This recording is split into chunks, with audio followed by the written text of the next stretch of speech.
I'm Joe Lample.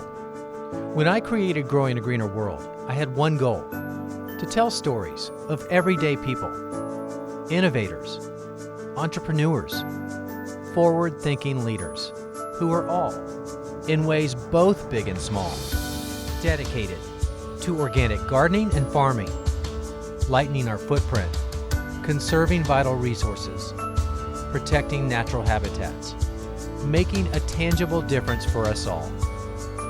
They're real, they're passionate, they're all around us.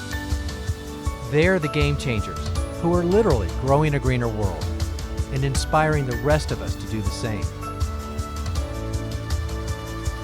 Growing a greener world, it's more than a movement, it's our mission.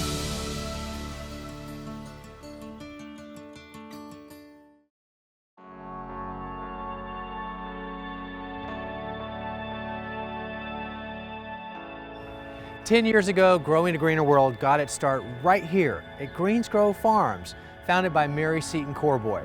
It's just outside of downtown Philadelphia. And at the time, we were shooting our pilot here.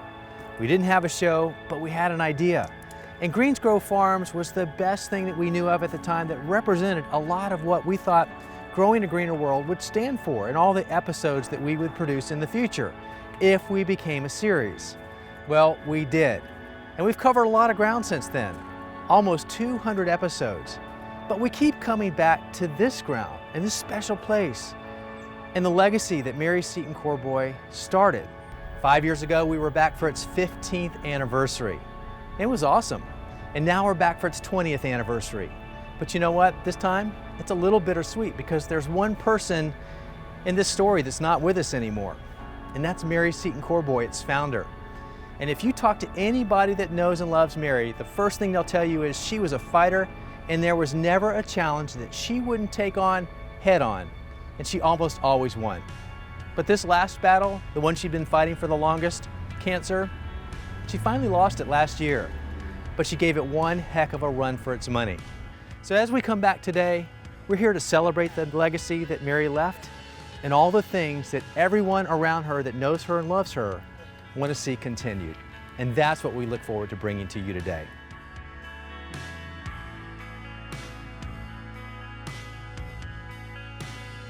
Greensgrow has become a mainstay of the Philadelphia neighborhood of Kensington. The seeds of this place were first sown here in 1997. And while Greensgrow would prove to be one of the leaders of what turned out to be a much larger urban farming movement across the country, it was debatable at first whether anything would grow here at all.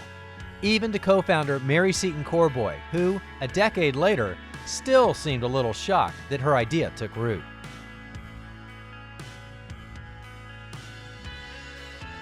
Mary, 10 years ago, you're looking at this abandoned piece of property in downtown Philadelphia, basically an industrial brownfield. Yeah. And you're thinking urban farming.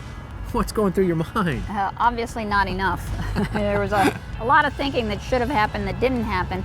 And ironically, that has been one of the reasons that we've been able to succeed, I think, is that we didn't have such a concrete idea, no pun intended, in our head of what an urban farm was going to look like, because there weren't any urban farms for us to look at for a guide. Yeah. So we kind of had to invent what we were doing from the start, and it's, we've had some success and we're happy about where we are right now. We're here, that's the most important thing. And you've come a long way, but once you decide to get into this concept of urban farming, you don't just come and plant into the soil that's here, because basically this soil was rather contaminated when you found it. That's right. This was a brownfield, an EPA Superfund site, so there really wasn't any soil. We had to bring all of the soil onto the site later. When we started just as a hydroponics commercial operation where we sold only to restaurants in Philadelphia. So there really wasn't this retail component. There wasn't the growing all of the different vegetables and the flowers component when we got started. That's been part of the evolution of Greensgrow. But now, fast forward, and we've got this full service garden center that's serving, an urban community. Talk about how that really impacts the people in this area. I think the lessons that we're putting out there about sustainability and growing and grow your own food and everything can be lost if there's not the simple entry point, the access point to what that's all about. And in our cases, case here in Philadelphia, we had a whole city with no garden center in the middle of it all. There's exactly 2 nurseries in all of Philadelphia. So there was really a demand. We met people who were saying, I love garden, but I can't get my hands on this, that, or the other thing. And we had an opportunity to build a greenhouse and said, let's go in a different direction, extend our own season, and get into the nursery business. Something about which I knew absolutely nothing whatsoever. But like anything, I figure if I can learn it, then everybody else can.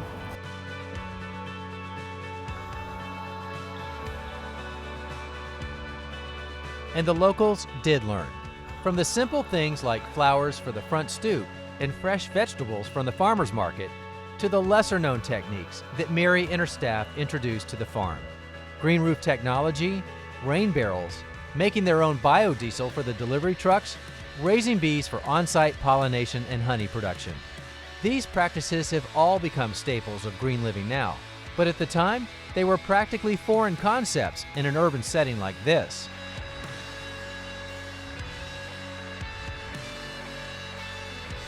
By the 15th anniversary, Mary and her staff were still coming up with new and innovative ways to serve Philadelphia's inner-city neighborhoods. Right around the time the food truck craze was sweeping the nation, Greensgrow was doing it with fresh, locally grown produce and their mobile markets.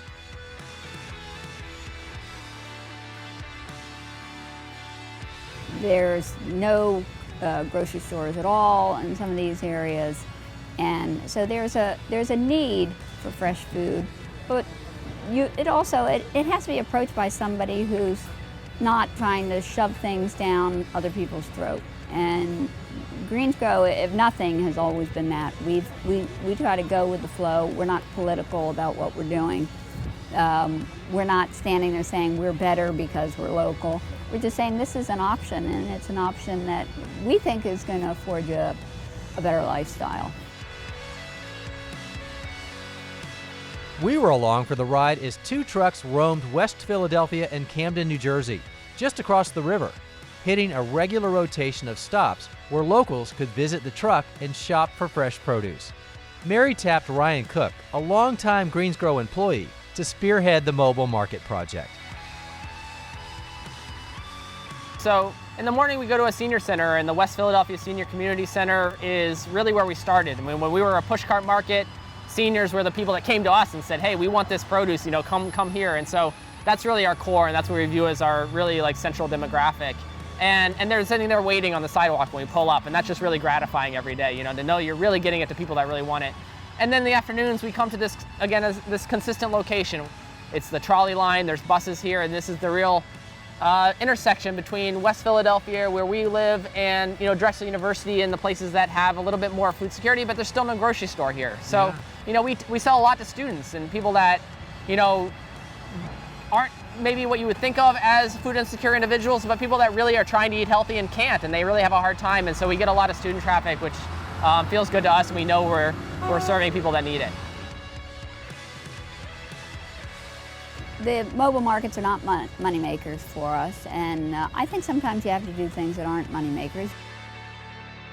If the people in a community are food literate, then they will embrace what we're doing.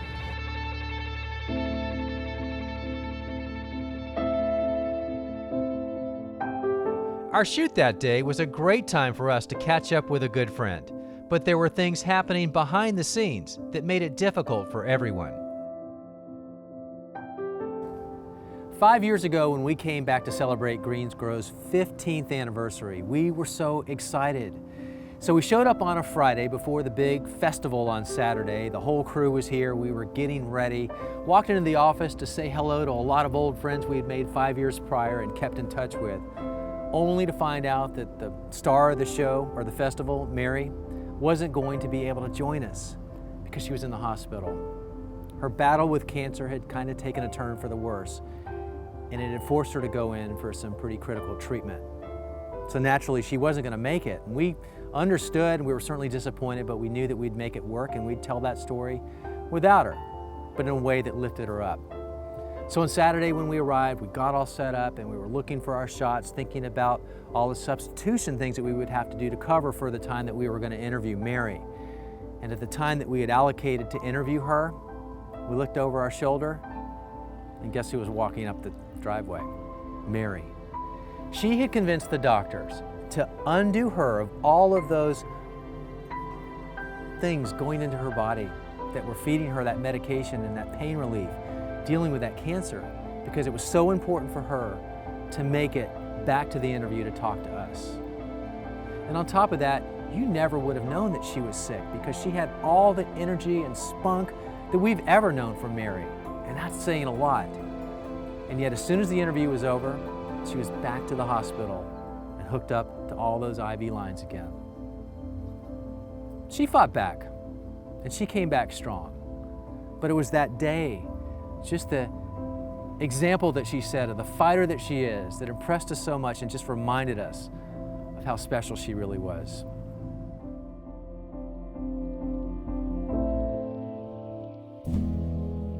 But within 3 short years, Mary was gone. The day after I'd come home from a really stressful vacation, I came back to work only to find out that Mary had died, which promptly sent me into something called Takasubos, which is called broken heart syndrome. It sent me to the hospital for a heart attack.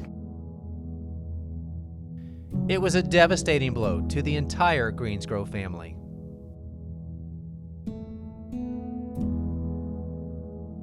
You know, Mary has made me realize that life isn't so serious, not to take it so seriously. Things you have no choice of are going to happen, and you have no way of changing that. And so you go with the flow, and you laugh, you smile. Every day's harder. You know, her favorite saying that she always used to tell me was, "Dave, Greensgrow is like pushing a big rock up a big hill. More than likely, the rocks will roll back down next day, but the view for that night is amazing." At the time when I first came here, my husband had just passed away, so I was looking for something to give me some purpose, and this place gave me a lot of purpose. I woke up every morning thinking, oh good, I get to go to work today. So her legacy goes way beyond urban agriculture or food. Her legacy is one of a person being intimately in love with their neighborhood. She cared about this place. I mean, here we are 20 years later. She came to an area that was an unlikely place to have an urban farm and to bring food in. Yeah. But she made it work. No, it was a bad idea to begin with. And that's the first thing Mary would say. She's like, this is a bad idea. Trying to grow food in the middle of a post-industrial neighborhood, not a good idea. But she stuck it out and she did it. And most of the things she did, I think she would classify herself as not a good idea. But she stuck it out and believed in it and made sure that we followed through and made it happen.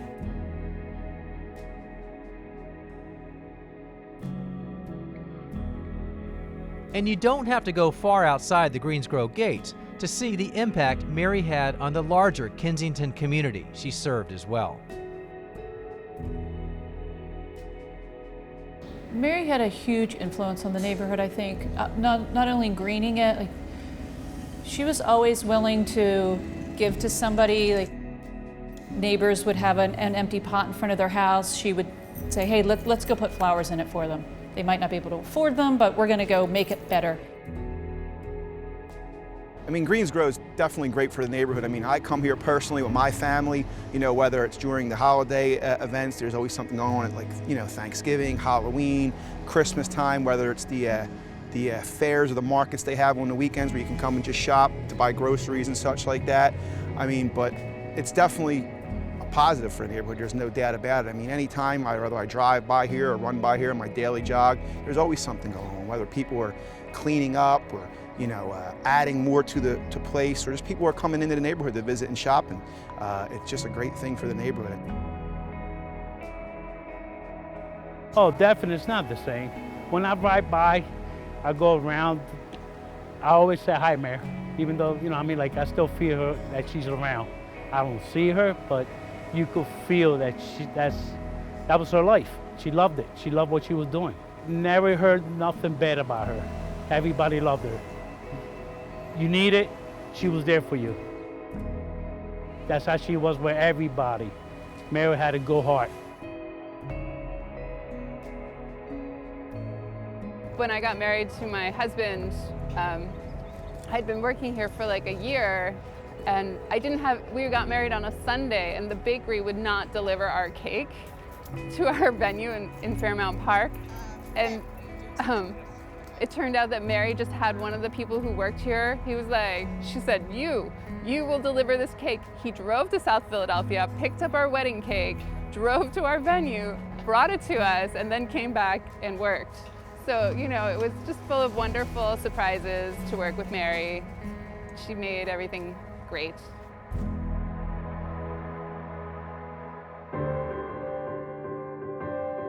And in true Mary fashion, she had taken steps to ensure that Greensgrow would continue after her, right down to hand-picking her successor.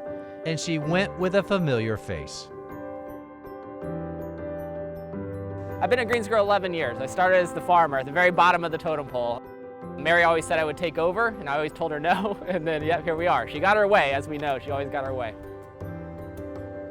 The first 2 years was just Mary yelling at me every day, but I tell you, I never wanted to come into work being yelled at by anyone else. The fundamental thing was Mary had really high standards. Not only had she put her blood, sweat, and tears into this place for 10 years before I even got there, right? Things and stories that I would never know, I'd hear snippets of, but I didn't know the journey that had gone there. But this was her baby, this was her thing. She felt fiercely like she wanted to protect it. And so that yelling really came out of a sense of love and stewardship for this project that is Greensgrow.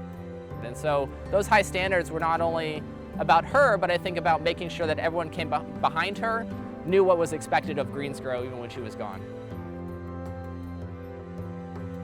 If there's one thing that I find myself challenging to recreate, it's that unique persona. That's not something I can't be Mary, and I can't try to be Mary. And I think that's what's challenging every day is how do you bring your own unique role to this organization that was built around one person? The Greensgrow is Mary and was Mary and will always be Mary to some degree. So how do we make sure we hold that and center that while still allowing the farm to grow and develop and innovate and keep changing to reflect the city as it changes, the neighborhood as it changes, and its staff as we take on new roles here. The thing that I always carry around with me that Mary really instilled in all of us is that Greensgrow has to serve everyone in this community. Everyone has to find value in what we're doing here. And so we have a lot of programs, sometimes too many programs, but everyone is a gateway for a different type of person, a different type of family to come in and find a reason why Greensgrow exists in their community. I have a what would Mary do above under her picture in my office. And that's not of what will Mary do every day, but how would Mary go about thinking about this? What would Mary be looking to the future and making sure that Greensgrow is meeting those standards and continuing our mission and staying true to ourselves and again, our identity in this neighborhood.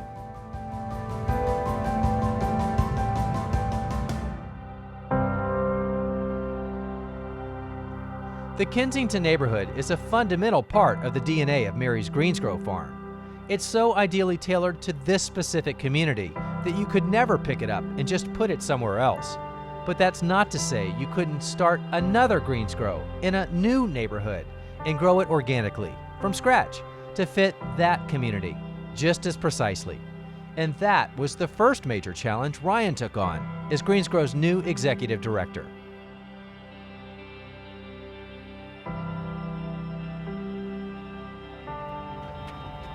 This is so cool. I know, I'm glad to have you. It's been a long time. Greensgrow West. So tell me about the property. How did you find this place? This is a long time coming. So, I lived in West Philly for 20 years. So I think this is always capturing my desire to work closer to home. So I've been pressuring Mary for a long time. We really should be in West Philly. And it was always Mary's dream, I think, to replicate, to say that this wasn't a flash in the pan. Yep. That Greensgrow is something that has relevance to every neighborhood. So I'm sure the neighbors love having you here.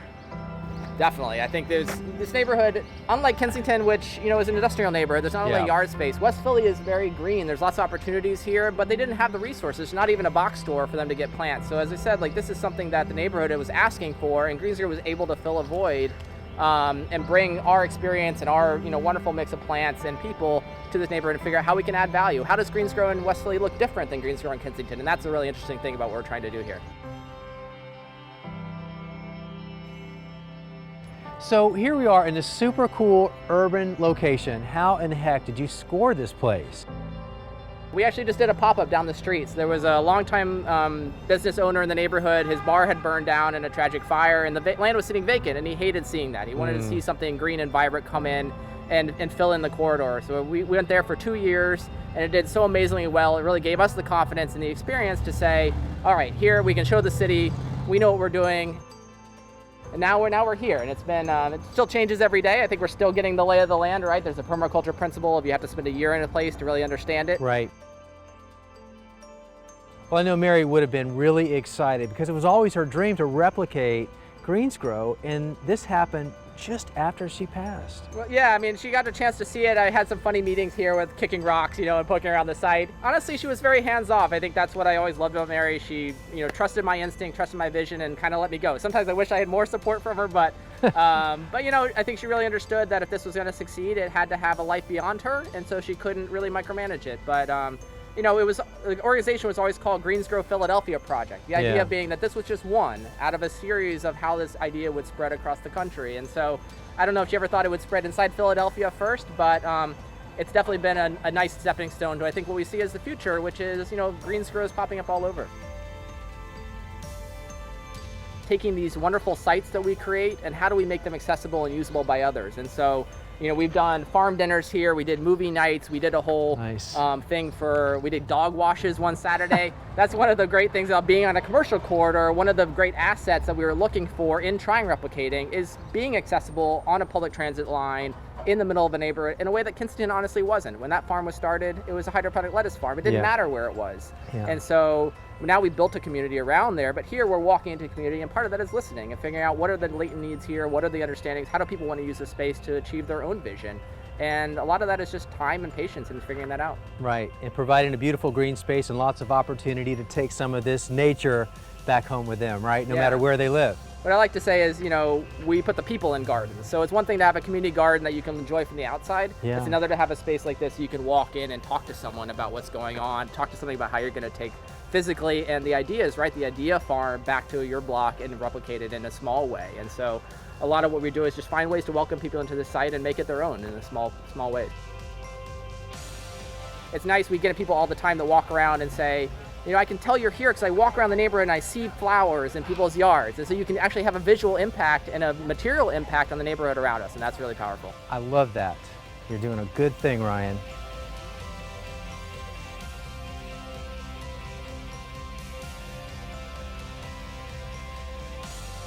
Greensgrow really is a special place, not just for us on the Growing a Greener World team, and not just for the Philadelphians who live and work nearby, but also for the countless others whose lives have all been made a little brighter because of Mary Seton Corboy's incredible vision and tireless mission with this place.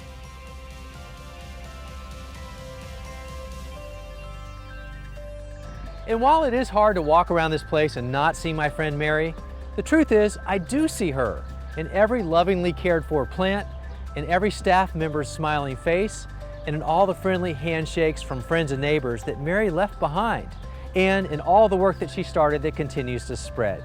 Make no mistake, Mary is still here, and Mary is still very much growing a greener world.